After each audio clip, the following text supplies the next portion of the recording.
Good evening बच्चों। आज से हम लोग शुरू करते हैं। तीसरा प्रश्न पत्र हमारा है, तीसरा पेपर। इस तीसरे पेपर की पहली यूनिट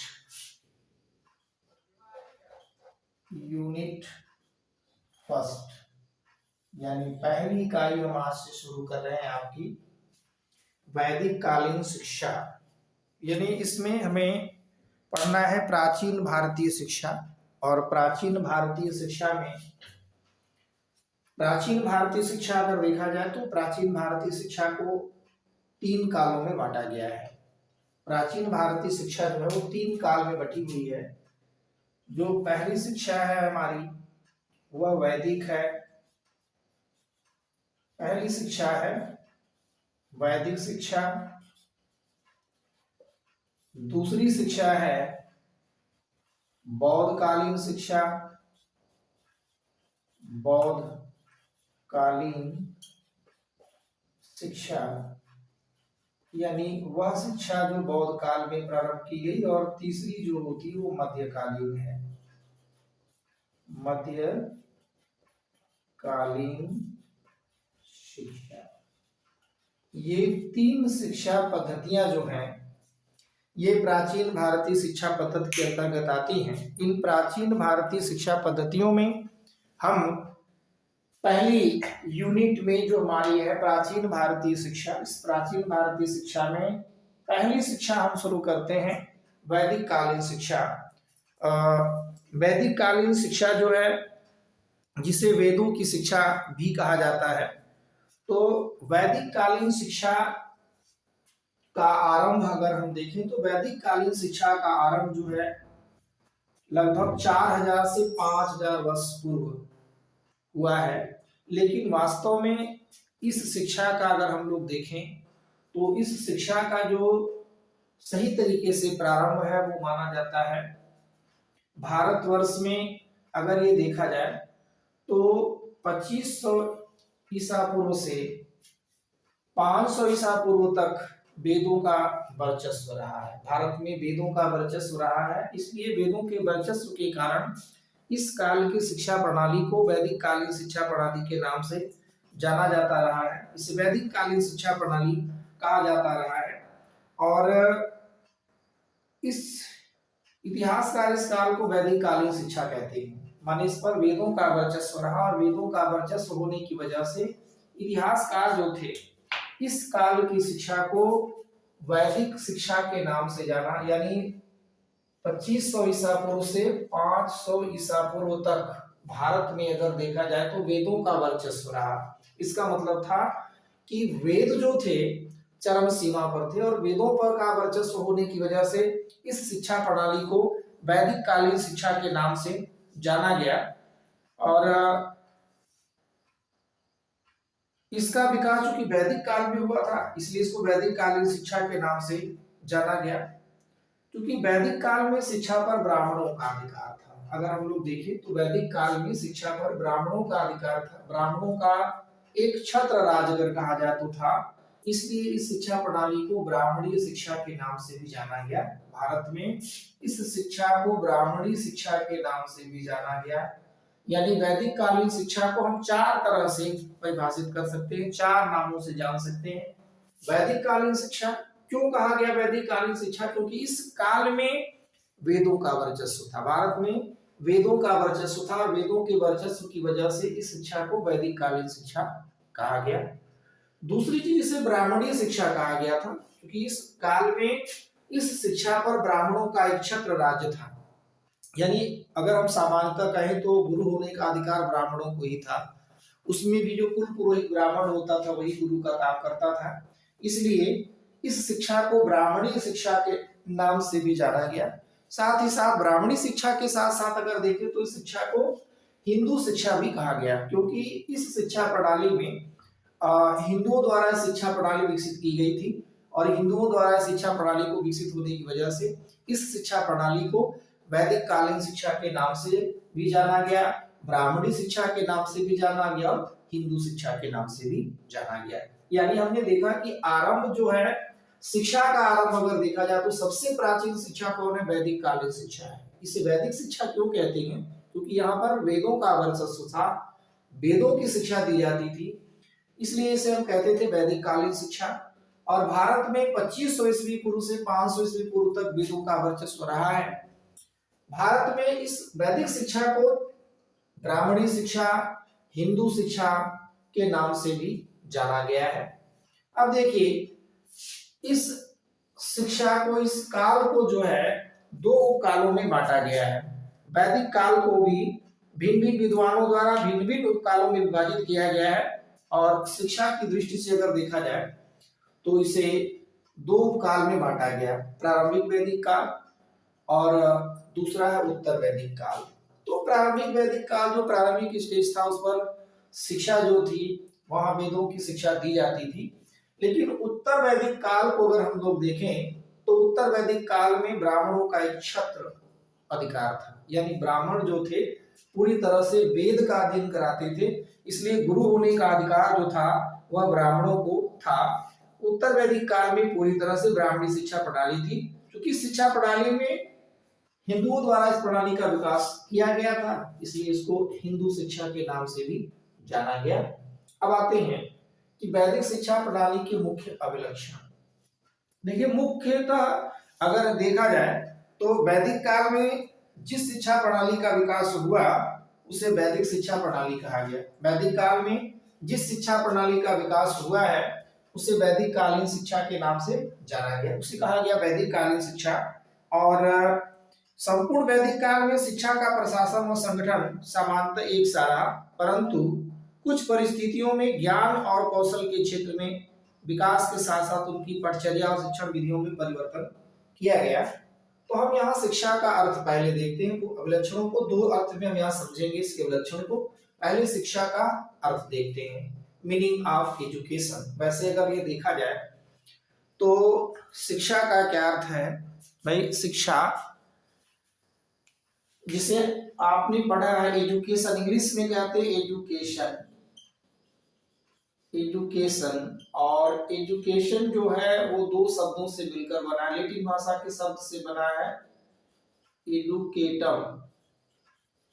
एडुकेटम, और जो ऑलरेडी दो शब्दों से ई प्लस ड्यूको से मिलकर बना है।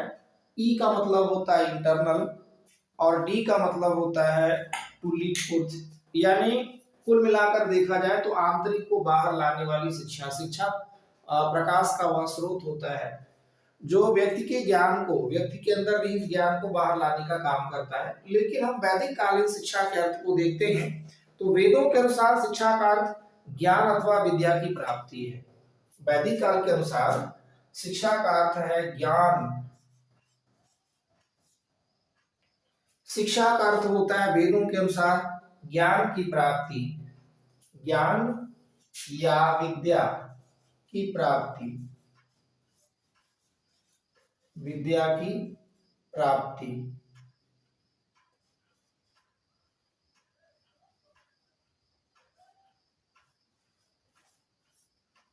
ज्ञान या विद्या की प्राप्ति, इस आधार पर हम ये कह सकते हैं कि ज्ञान और आत्मा जो होते हैं ब्रह्म की खोज है। ज्ञान जो होता है, ज्ञान है वो ब्रह्म और आत्मा की खोज है। आत्मा की खोज यानी ब्रह्म और आत्मा की खोज ही ज्ञान है। और वैदिक काल के अनुसार, वेदों के अनुसार इसी ज्ञान या विद्या की प्राप्ति यानी ब्रह्म और आत्मा की प्राप्ति ही शिक्षा है। इसलिए वेदों में कहा गया है सा विद्या या विमुक्तये, सा विद्या या विमुक्तये, सा विद्या या विमुक्तये, सा विद्या या विमुक्तये, अर्थात विद्या ऐसी होनी चाहिए जिससे मोक्ष की प्राप्ति हो सके। सा विद्या या विमुक्तये का मतलब होगा विद्या ऐसी होनी चाहिए, शिक्षा ऐसी होनी चाहिए जिससे ज्ञान की प्राप्ति, मोक्ष की प्राप्ति हो। तो वैदिक कालीन में शिक्षा का जो मूल उद्देश्य था, जो शिक्षा का अर्थ था, वह ज्ञान की प्राप्ति यानी ब्रह्म की प्राप्ति थी। शिक्षा का अर्थ इसमें लिया गया। इसलिए वैदिक काल में जो था, शिक्षा जो थी वो 4 वेदों के आधार पर निर्मित की गई थी। 4 वेद कौन कौन से हुए? ऋग्वेद है, ऋग्वेद है, यजुर्वेद है, यजुर्वेद है,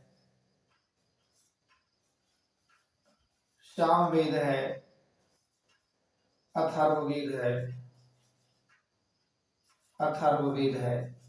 तो इन चारों वेदों के अनुसार अगर हम देखें, ऋग्वेद, यजुर्वेद, सामवेद, अथर्ववेद, इन वेदों में सबसे प्राचीनतम वेद जो माना जाता है वो ऋग्वेद होता है। और ऋग्वेद में मूल रूप से अगर देखा जाए तो कर्म कांडों का अध्ययन था। यानी इस काल में शिक्षा का मूल उद्देश्य होता था ईश्वर भक्ति भावना का विकास और ईश्वर की प्राप्ति का विकास करना।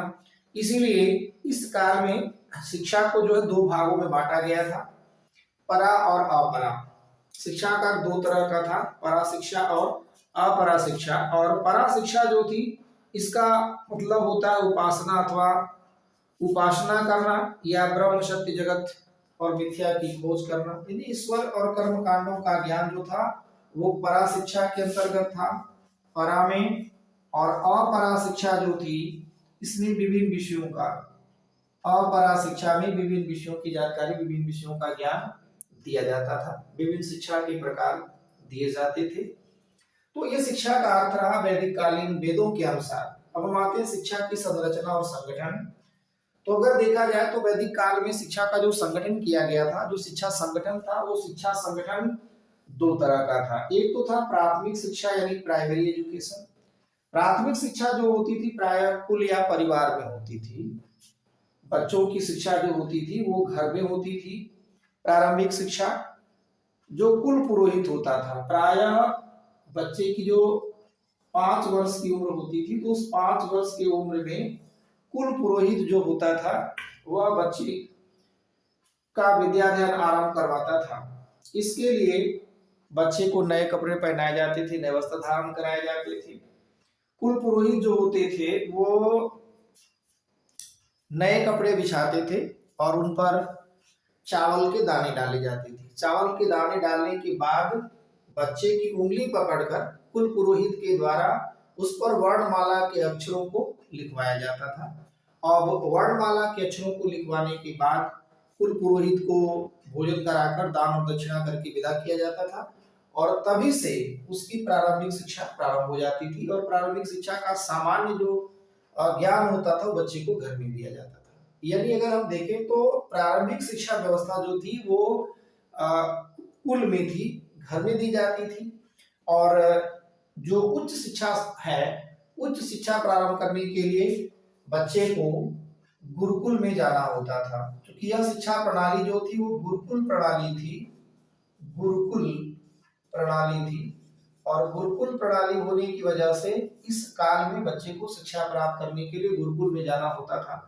और गुरुकुल में प्रवेश के लिए बच्चे की एक निश्चित उम्र निर्धारित की गई थी, एक संस्कार होता था। किसके लिए एक संस्कार होता था? इस संस्कार को आप पहले से भी जानते हैं और जिसे कहते हैं उपनयन, उपनयन संस्कार, उपनयन संस्कार। यानी बच्चे का उपनयन संस्कार होता था। एक सबसे बड़ी विशेषता इस काल वैदिक कालीन शिक्षा की थी कि यहाँ केवल 3 वर्ण को ही शिक्षा दी जाती थी, 3 वर्णों को ही शिक्षा मिलती थी। वर्ण कितने हैं? 4, ब्राह्मण, क्षत्रिय, वैश्य और शूद्र। लेकिन इस काल में शिक्षा प्राप्त करने का अधिकार जो था वो केवल ब्राह्मणों को, क्षत्रियों को और वैश्यों को था। शूद्र को शिक्षा प्राप्त करने का अधिकार था ही नहीं। और अलग अलग ब्राह्मण, क्षत्रिय और वैश्य के लिए उपनयन संस्कार की अवधि भी निर्धारित की गई थी। जैसे अगर हम लोग देखें तो ब्राह्मण के लिए जो था, अक्सर जो ब्राह्मणों का उपनयन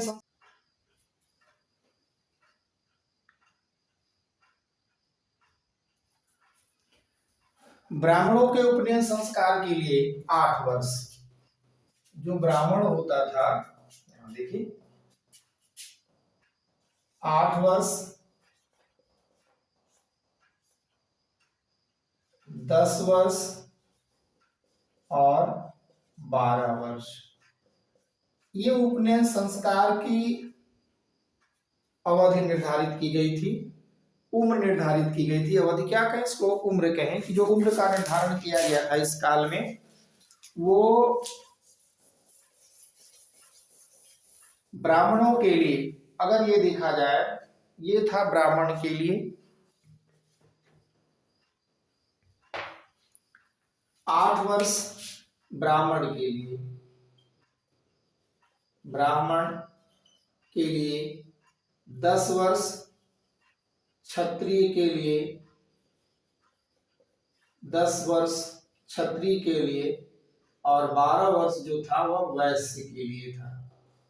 वैश्य, शूद्र को शिक्षा प्राप्त करने का अधिकार इस काल में था ही नहीं, इसलिए उपनयन संस्कार के बाद बच्चे की उच्च शिक्षा प्रारंभ होती थी और उस शिक्षा के केंद्र हुआ करते थे गुरुकुल। यानी प्रारंभिक शिक्षा जो थी वो कुल या परिवार में दी जाती थी, ये परिवार में मिलती थी, और यह शिक्षा जो थी वो गुरुकुल में मिलती थी। गुरुकुल में प्रवेश से पहले बच्चों का एक संस्कार होता था जिसे उपनयन संस्कार कहते हैं। उपनयन का शाब्दिक अर्थ होता है पास ले जाना। यानी कुल मिलाकर के अगर हम वैदिक कालीन शिक्षा को देखें तो वैदिक कालीन शिक्षा में भारत की सबसे प्राचीनतम शिक्षा प्रणाली जो है वो वैदिक कालीन शिक्षा प्रणाली है, जिसका उदय माना जाता है 4000 से 5000 वर्ष पूर्व। लेकिन वास्तव में इस शिक्षा का सही रूप जो है वह भारत में 2500 ईस्वी पूर्व से 500 ईस्वी पूर्व तक माना जाता है, जहां वेदों का आधिपत्य था, वेदों का वर्चस्व था। और वेदों का वर्चस्व होने की वजह से जो 4 वेद हैं, ऋग्वेद, सामवेद, अजुर्वेद और अथर्ववेद, इन वेदों का जो आधिपत्य था, उस वेदों की वजह से शिक्षा प्रणाली को वैदिक कालीन शिक्षा के नाम से जाना गया। इस शिक्षा को ब्राह्मणी शिक्षा भी कहा गया। ब्राह्मणी शिक्षा इसलिए कहा गया क्योंकि शिक्षा पर एक छत्र ब्राह्मणों का राज था। गुरु होने के लिए अक्सर ब्राह्मण ही होते थे, और ब्राह्मणों में भी कुल पुरोहित ब्राह्मण ही होते थे। इसीलिए आपने देखा है महाभारत काल में या रामायण काल की शिक्षा व्यवस्था में कि जो गुरु थे, शिक्षा देने का जो काम करते थे, गुरुकुल जो चलाते थे, वो कोई ब्राह्मण होते थे, कुल पुरोहित ब्राह्मण होते थे। इसको हिंदू शिक्षा व्यवस्था भी कहा गया था, क्योंकि इस काल में जो शिक्षा व्यवस्था की गई थी वो हिंदुओं के लिए की गई थी, इसलिए शिक्षा व्यवस्था को हिंदू शिक्षा व्यवस्था के नाम से भी जाना गया। अब आते हैं कि समय समय पर विभिन्न शिक्षाविदों ने शिक्षा के उपकालों का निर्धारण किया, तो इसे भी प्रारंभिक वैदिक काल और उत्तर वैदिक काल दो भागों में बांटा गया। प्रारंभिक वैदिक काल में शिक्षा पर चूंकि ब्राह्मणों का एक छत्र राज नहीं था, लेकिन जैसे जैसे उत्तर वैदिक काल में हम लोग देखें तो ब्राह्मणों का एक छत्र अधिकार हो गया और पूरी तरह से ब्राह्मणों ने शिक्षा पद्धति को अपने कब्जे में कर लिया और गुरुकुल शिक्षा प्रणाली उत्पन्न की। वैदिक कालीन शिक्षा प्रणाली के मुख्य अभिलक्षण अगर हम लोग देखें तो अभिलक्षणों में हम देखते हैं पहले शिक्षा के अर्थ को, कि वैदिक काल में शिक्षा का क्या अर्थ था। तो वैदिक काल में शिक्षा का अर्थ था ज्ञान या विद्या की प्राप्ति, और ज्ञान या विद्या का अर्थ होता है या ज्ञान के माध्यम से ब्रह्म और आत्मा की खोज ही ज्ञान है। ब्रह्म और आत्मा की खोज ही क्या है? ज्ञान है। और ब्रह्म और आत्मा की खोज के लिए जो शिक्षा व्यवस्था की जाती थी, जो शिक्षा पद्धतियां चलती थी, वह शिक्षा पद्धतियां जो थी वह वेदों पर आधारित थी। वेदों के अनुसार पूर्णता तक पहुंचने का सद्मार्ग शिक्षा ही है, इसलिए कहा गया था सा विद्या या विमुक्तये, यानी विद्या ऐसी होनी चाहिए जिससे मोक्ष की प्राप्ति हो सके। और फिर शिक्षा की संरचना और संगठन देखें तो वैदिक कालीन शिक्षा की संरचना किस तरह थी। वैदिक काल दो भागों में बटा हुआ था। पहला कौन था भाई? प्रारंभिक, जिसको हम कह सकते हैं प्राइमरी एजुकेशन या प्राथमिक शिक्षा। जो प्राइमरी वाली शिक्षा थी, जो प्रारंभिक शिक्षा थी, जो कि बच्चों को घर में दी जाती थी, लेकिन चूंकि देखिए शिक्षा का प्रारंभ जो था, शिक्षा का एक संस्कार के माध्यम से माना जाता था, इसलिए कुल पुरोहित द्वारा प्राथमिक शिक्षा के लिए भी विद्याध्ययन संस्कार किया जाता था। यह संस्कार, विद्याध्ययन संस्कार जो था वो कुल पुरोहित के द्वारा होता था। परिवार का जो कुल पुरोहित है उसके द्वारा इस शिक्षा का प्रारंभ किया जाता था। और कुल पुरोहित के द्वारा सबसे पहले होते क्या थे? नीचे कपड़े बिछा दिए जाते थे, नया कपड़ा बिछाया जाता था। जिस बच्चे का विद्याधन संस्कार करना है उस बच्चे को नए वस्त्र धारण कराए जाते थे। साथ ही साथ उस पर चावल के दाने डाले जाते थे कपड़ों के ऊपर, और चावल के दानों से उंगली पकड़ करके कुल पुरोहित जो होता था उन चावल के दानों से वर्णमाला के अक्षर को बनवाता था। अक्षर बना लेने के बाद यानी यह संस्कार हो जाने के बाद कुल पुरोहित को भोजन कराया जाता था और दान दक्षिणा देकर के उसे विदा कर दिया जाता था। और इस विद्याधन जो संस्कार होता था, विद्या एवं संस्कार होता था, इसके बाद बच्चे की प्रारंभिक शिक्षा घर से ही शुरू हो जाती थी। यानी इस काल में बिना संस्कार के किसी को शिक्षा प्राप्त करने का अधिकार था ही नहीं, इसलिए प्रारंभिक शिक्षा यहाँ हो जाती थी। उच्च शिक्षा के लिए दूसरा संस्कार होता था, यानी ब्राह्मण, क्षत्रिय और वैश्य। चूंकि शूद्र को वर्ण तो है चार, ब्राह्मण है, क्षत्रिय है, वैश्य और शूद्र है, लेकिन वैदिक काल में केवल ब्राह्मण, क्षत्रिय और वैश्य तीन को ही शिक्षा प्राप्त करने का अधिकार था। शूद्र को शिक्षा प्राप्त करने का अधिकार था ही नहीं। जैसा कि आपने महाभारत काल में देखा होगा कि एकलव्य जो था शूद्र होने की वजह से गुरु द्रोणाचार्य ने उसको शिक्षा देने से इनकार कर दिया था।